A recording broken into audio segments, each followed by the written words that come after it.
Before I continue, I have started a news website called s2jnews.com. Make sure you guys download the app and make sure you follow us on Instagram and Twitter. Assalamu alaikum guys, and welcome to another episode of Smile to Jannah. Ladies and gentlemen, people are pissed. People are angry. People are frustrated with the amount of violence that they are seeing on a daily basis coming out of Palestine. Coupled with this is our politicians that are in the pockets of Israel that are trying to gaslight us, asking us questions which detract away from the genocide taking place. Does Israel have a right to exist? Do you condemn Hamas? And these sorts of questions. Now, bearing this in mind, people are showing an immense amount of restraint. In fact, there is a group called Palestine Action. They are a non-violent group. They haven't killed anyone. They are and practice civil disobedience. You'll see loads of images and videos of them going to different buildings, letting off flares, spray painting or painting different buildings that belong to key strategic groups that arm and fund Israel. A popular company is Elbit Systems, which funds the genocide by providing arms. These guys have been responsible of shutting down a few of those factories. Now, on the 20th of June 2025, two Palestinian activists went to RAF Brize Norton and spray painted two surveillance flights that go to Gaza and help Israel commit their genocide. That's all they did. Spray painted it. Now the government and it has passed in the Houses of Parliament, and tomorrow it will go to the House of Lords, and most likely Palestine Action has now and will be designated as a terrorist organization. Now this is ridiculous. Says who? Well, says Keir Starmer. About 21 years ago, when an activist broke into RAF Fairford. Yes, and he went to disable a bomber so he could prevent war crimes occurring in Iraq. And his barrister was who?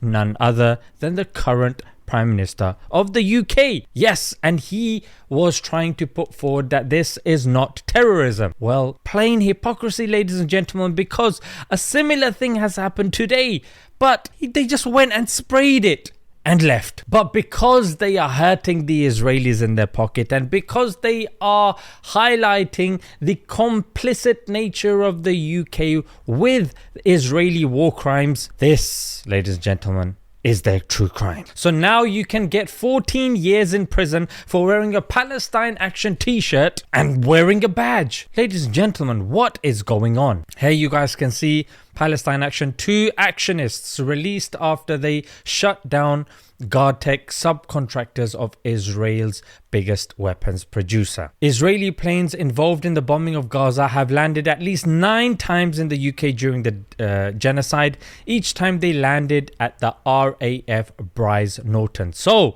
Brize Norton is complicit. It's not innocent. And many of you guys will know there was a documentary that was banned on the BBC, but it will be aired on Channel 4, and it talks about Gaza's hospitals. Now, ladies and gentlemen, non-violent protests are being labeled terrorism. Documentaries are being banned, made by people, medics on the ground. Chants that we heard of Bob Villan, who was saying death to the IDF, a foreign military.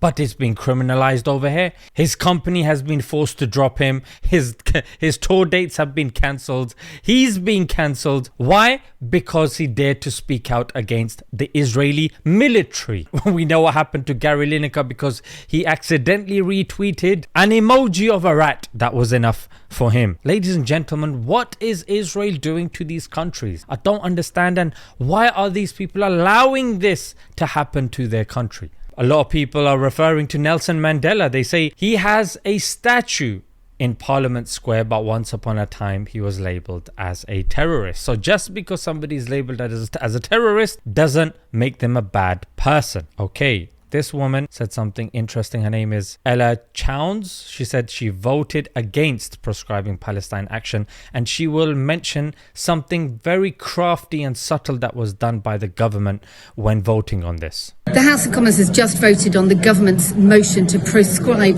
3 organisations as terrorists. Now, 2 of those organisations, the Maniacs Murder Cult and the Russian Imperial Movement, obviously are terrorist organisations, neo-Nazi organisations. Obviously, I want to vote yes to proscribing them, but the government refused to allow a separate vote on. That is mad crafty. 2 out of 3 are terrorist organizations that these guys would agree with, but they're lumping in a non-violent civil disobedience group. It's madness. Those 2 organisations. Instead, it deliberately and cynically lumped them in with its unjustifiable decision to proscribe Palestine Action.